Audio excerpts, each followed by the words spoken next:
Vu par Jocelyne Desjouy de Gaëc de Marsoulette, l'informatique à la ferme c'est une totale réussite. Il y a 4 ans qu'elle s'y est mise. Par curiosité au début pour voir, mais aujourd'hui c'est par conviction qu'elle a décidé d'investir dans un ordinateur plus puissant. Démystifions les métiers du numérique avec les femmes digitales. Aujourd'hui, malheureusement, il y a seulement en France 15% de femmes dans les métiers du numérique, sachant que si on va plus profondément dans les 15%, les filles qui vont développer ces outils, il y en a beaucoup moins, ça tourne autour de 4, 5, 6%.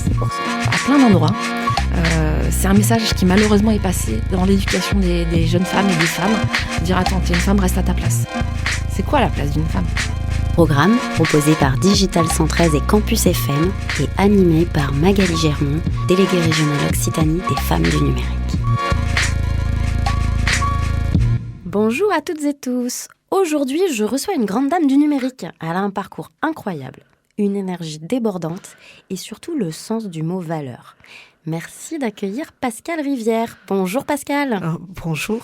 Alors, je suis ravie de te recevoir. Je vais commencer par la fameuse question introductive de l'émission. Dis-moi, qui es-tu et surtout, en quoi es-tu une femme digitale ? Alors, je m'appelle Pascale Rivière, j'ai 59 ans. Je suis directrice de la transformation et de l'innovation digitale dans une entreprise qui s'appelle Indigo. Et non, ce ne sont pas les parkings.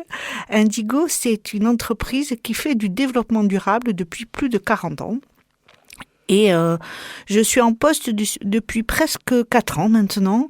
Et mon métier, c'est en fait de faire la stratégie de l'entreprise digitale. Ça veut dire quoi ? Ça veut dire s'occuper à la fois de ce qu'on va faire demain au sein de l'entreprise. C'est aussi s'occuper d'aujourd'hui, donc de ce qu'on appelle la DSI. Mais surtout, on m'a aussi chargé de la transformation et de porter l'innovation digitale au sein de cette entreprise pour que demain, elle soit toujours existante avec les outils d'aujourd'hui et de demain. Alors, petite précision pour nos auditeurs et nos auditrices, DSI. Pardon, c'est direction du système d'information. Vous savez, c'est ce qu'on appelle très souvent dans les entreprises l'informatique.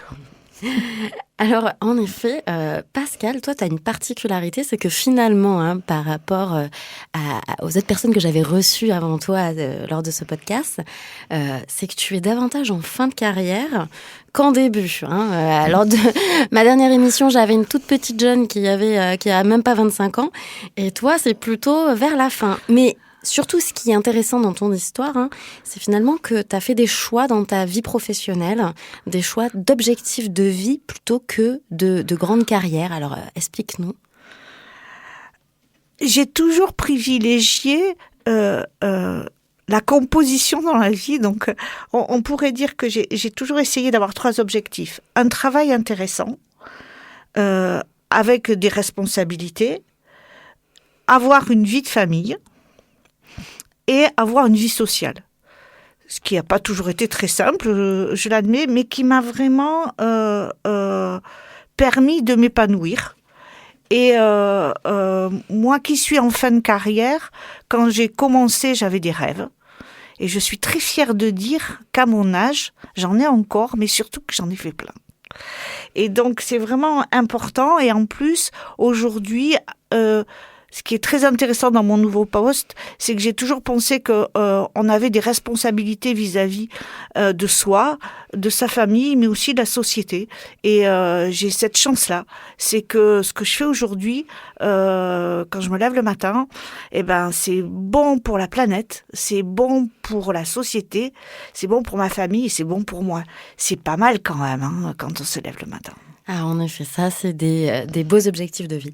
Alors, je sais que depuis 4 ans, tu as intégré un COMEX, un comité exécutif. Et c'est vrai que tu m'as confié que tu constates que malheureusement, peu de femmes sont présentes sur ce type de poste. Oui, aujourd'hui, ce qui est drôle, c'est que quand on dit comité directeur en informatique, on voit monsieur. C'est d'ailleurs très clair, puisque je m'appelle Pascale, vous savez que c'est un prénom mixte, et que systématiquement au téléphone, que ça soit un prestataire, que ce soit quelqu'un, on dit monsieur Pascale. Donc bonjour monsieur, et je réponds non, ça sera madame. Donc pour donner vraiment cette vision-là, c'est pas encore aujourd'hui dans les pratiques courantes, mais ça vient. Je viens de lire qu'on avait nommé la première présidente directrice générale à un poste à la tête d'une grande entreprise informatique. Donc ça arrive. Donc on est peu nombreuses et pourquoi ? Parce que c'est toujours pareil. Hein, on n'est pas nombreuses non plus dans les métiers numériques. Donc déjà ça. Et en plus on a toujours cette idée et c'est une réalité de ce plafond de verre. Alors explique-nous un peu, c'est quoi le plafond de verre ?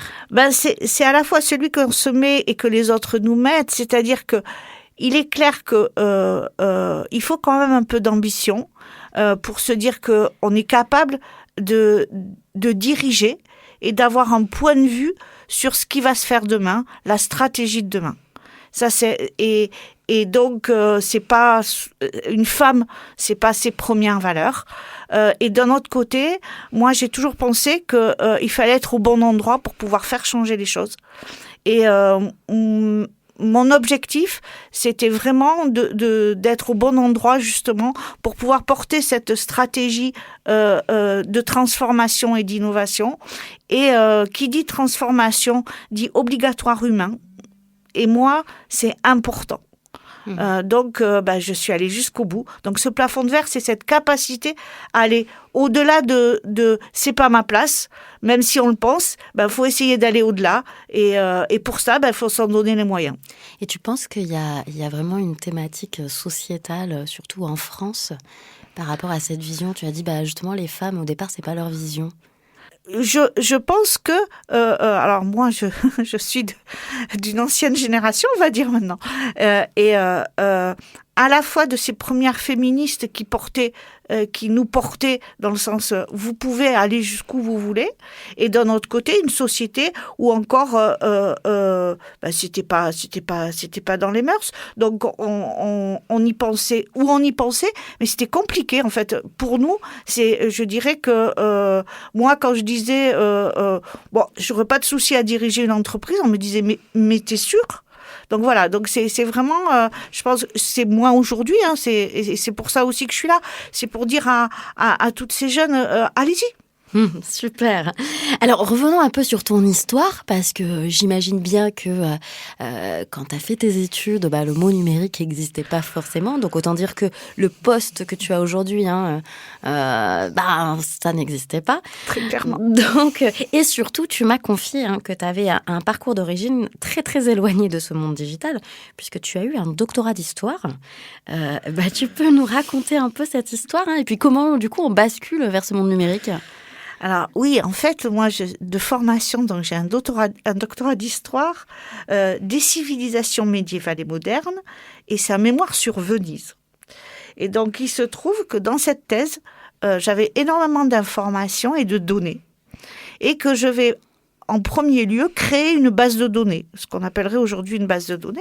Alors, on est dans quelles années, là on est dans les années 90. Ouais, donc autant dire, je précise parce que dans les années 90, le mot base de données, c'est vrai qu'on n'était pas forcément très familiarisé. Voilà, donc, à partir de là, je veux bêtement partager ces informations, cette base de données avec mon professeur. Il se trouve qu'on n'a pas le même système d'exploitation. Et donc, du coup, il n'arrive pas à lire ce que j'écris. On est dans les balbutiements d'Internet. Il se trouve que j'ai la chance de partager ma vie encore aujourd'hui avec un monsieur qui était déjà intéressé par l'informatique et qui me dit on va faire un site Internet. Et donc, en fait, je vais être la première thèse d'histoire avec à la fois un petit site Internet, une base de données et un sujet d'histoire. Et voilà comment, voilà comment on bascule en fait du monde des sciences humaines au monde de la technologie, avec une approche qui reste la même pour moi toujours, c'est la partie fonctionnelle. Je suis avant tout une utilisatrice, même si derrière je suis allée faire une formation en chef de projet informatique, parce que c'est quand même un certain nombre de savoir et de savoir-faire, et aussi une approche sociale qui est différente de ce qu'on peut trouver par ailleurs. On parle des geeks, il y a pas de, c'est juste une façon de travailler ensemble qui est différente, et ça m'a permis d'intégrer ce monde-là facilement. Je note quand même que moi j'aime beaucoup quand les femmes racontent que finalement il y a eu aussi un soutien familial. Et donc ton compagnon, ça a été vraiment une aide à ce moment-là. Je ne serais pas ce que je suis s'il n'avait pas été là. Et vraiment, pour moi, c'est important. C'est une histoire de famille, puisque en même temps, j'avais une fille, donc voilà, en bas âge. On a ma carrière comme celle de mon conjoint, on s'est toujours soutenus pour arriver à nos rêves d'après. Bon, et du coup, tu continues finalement dans ce monde numérique, tu poursuis et tu apprends un peu plus les contours d'un projet informatique. Tout à fait. Je vais donc faire cette formation et je vais à la fois travailler systématiquement avec des gens qui sont pas forcément dans le monde de l'informatique et avec moi-même. Ok. Et puis oui. Travailler avec le monde informatique et surtout à être cette passerelle entre vraiment des gens qui à l'époque sont éloignés de l'informatique et des gens qui font que ça toute la journée. Oui, et puis finalement, allier cette partie un peu plus technique à tes connaissances davantage fonctionnelles et puis finalement à ton niveau d'études, ça t'a peut-être aussi permis de légitimer ta position dans le monde de l'informatique ? Tout à fait. Ça permet de dire, voilà, j'ai le même diplôme que vous et donc j'ai la même légitimité que vous. Ensuite, comme on travaillait souvent avec mon conjoint, évidemment, on a essayé de construire une entreprise. Et donc, évidemment, peut-être pas, mais pour nous, c'était une évidence. Et donc, dans les années 2000, on va créer une entreprise autour de tout ce qui est le web, et tout ce qui est système d'information. Donc, tu montes ton entreprise. Et on est dans les années 2004, si mes sources sont bonnes. Tout à fait. On va être on appellerait ça une start-up. Aujourd'hui, à l'époque, ça n'existe pas. On est jeune entreprise innovante. Et donc, mon conjoint monte cette entreprise et moi, je suis associée. Et toujours pareil, avec cette idée de pouvoir travailler sur le monde fonctionnel et d'aider les gens vraiment à donner leurs besoins pour qu'ensuite les informaticiens puissent le faire. Vraiment une belle aventure. Elle va se finir un peu mal. On sera victime de la crise des subprimes en 2008. Mais ça reste une expérience formidable et c'est un grand moment pour apprendre. C'est toujours compliqué de la fermer, mais derrière, c'est un super apprentissage en accéléré. Bon, alors ensuite, tu travailles dans une entreprise de services numériques pendant 10 ans. Et ce qui m'intéresse, c'est vraiment la suite. C'est que après, tu reprends tes études à 50 ans. Donc en fait, tu es la preuve vivante qu'on peut tout à fait continuer ou reprendre des études et un diplôme à 50 ans. Tu peux nous raconter, et puis surtout, quel message donnerais-tu aux auditeurs et aux auditrices qui nous écoutent, qui ont peut-être 50 ans et qui se disent, eux, de manière un peu pessimiste, oh là là, ça y est, tout est joué de toute façon sur ma carrière, être un peu fataliste sur la suite. Et non, toi, tu l'as fait. Alors, moi, j'y vois, c'était une continuité, une opportunité. Mon entreprise, là où j'étais, ça fermait. On avait la possibilité de se former. Je savais que moi, ce qui m'intéressait, c'était tout ce qui tournait autour de la stratégie digitale. Et donc, j'avais l'opportunité de le faire. J'ai dit, pourquoi pas ? Encore une fois, chiche, qu'est-ce que je risque ? Et alors, c'est quoi le diplôme que tu as passé à 50 ans ? Je suis allée passer un executive MBA. C'est un diplôme de commerce et qui permet de diriger les entreprises. Et donc, du coup, après ça, tu remontes une entreprise. Oui. Pas tout à fait de la même façon là. C'était ma société et l'idée c'était de se dire là pareil, une opportunité. Je tenais à vraiment partager la vision humaine de la transformation digitale. Je pense et je suis persuadée que le digital, on le voit toujours comme une technologie, alors qu'avant tout, c'est une histoire d'homme. Et donc, c'est vraiment juste l'outil de la fin du XXe siècle et du XXIe siècle. Alors, coup du sort, la Covid passe par là. C'est ça. Et là, on se dit, non, vraiment, là, c'est peut-être pas ça qu'il va falloir que je fasse. Donc, on se dit, on va regarder les opportunités. J'avais cette chance, j'avais pas une grande urgence, mais vraiment, il fallait que je retrouve un travail. Et je fais les annonces à l'ancienne, je dirais. J'ai même pas le temps d'appeler mon réseau, je commence à dire, et je trouve cette annonce. Donc, tu parles de l'annonce Indigo. Donc là, tu as une 50aine d'années et tu te retrouves finalement à faire les petites annonces d'emploi. Et donc, tu postules. C'est toi qui postules. Oui, tout à fait. Je dirais maintenant à l'ancienne. Mais j'ai pas... Enfin, je pense que on a toujours une chance. Et donc, il faut aller la chercher, il faut aller la trouver. C'est beaucoup de travail, hein. Faut pas. Enfin, moi, j'ai beaucoup travaillé toute ma vie. Et là, ce qui est intéressant, c'est que c'est l'annonce qui correspond exactement à ce que j'ai envie de faire. Et avec une entreprise qui porte mes valeurs. Ce qui était compliqué quand j'avais travaillé dans une grande entreprise informatique au préalable. Et là, c'était vraiment, quand j'ai vu ça, j'ai dit, je réponds. Ça avait qu'un défaut. C'était le salaire qui était beaucoup moins important que ce que je pouvais prétendre avec ma formation et surtout un exec MBA. Et au point que le président me renvoie un mail en me disant « Vous avez bien vu le salaire ?» quand j'envoie mon CV. Et je dis oui. Et donc, en fait, je vais faire ce choix d'aller sur une aventure, parce que c'était vraiment, le poste n'existait pas au sein de l'entreprise. J'étais directement à la direction, et ça aussi, c'était intéressant. Et où, à la fois, il fallait transformer et mettre le digital au centre de l'entreprise. Qui rêve pas d'un challenge comme celui-là. Magique. Alors, quel conseil donnerais-tu aux personnes qui nous écoutent et peut-être hésitent justement à sauter le pas d'une carrière numérique ? En fait, quand vous pensez numérique, vous pensez technique, et moi je dirais pensez humain.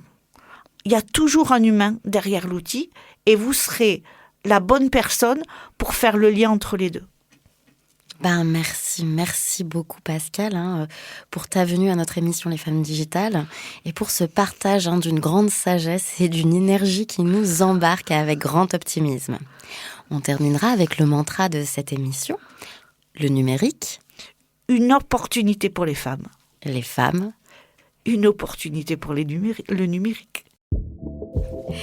Et c'est ainsi que s'achève l'émission d'aujourd'hui dédiée au métier de la transformation, de l'innovation et du digital, des carrières d'avenir dans le numérique et un témoignage d'une grande humanité qui nous rappelle que nos valeurs doivent et peuvent définir notre carrière professionnelle. Je vous dis à tous et à toutes à très vite pour un nouvel épisode. Et en attendant, n'hésitez pas à nous écouter, à nous réécouter et à réécouter cet épisode évidemment et les précédents sur le site de Campus FM ainsi que sur vos plateformes de streaming préférées. Merci beaucoup Pascale et bonne journée. Merci, bonne journée.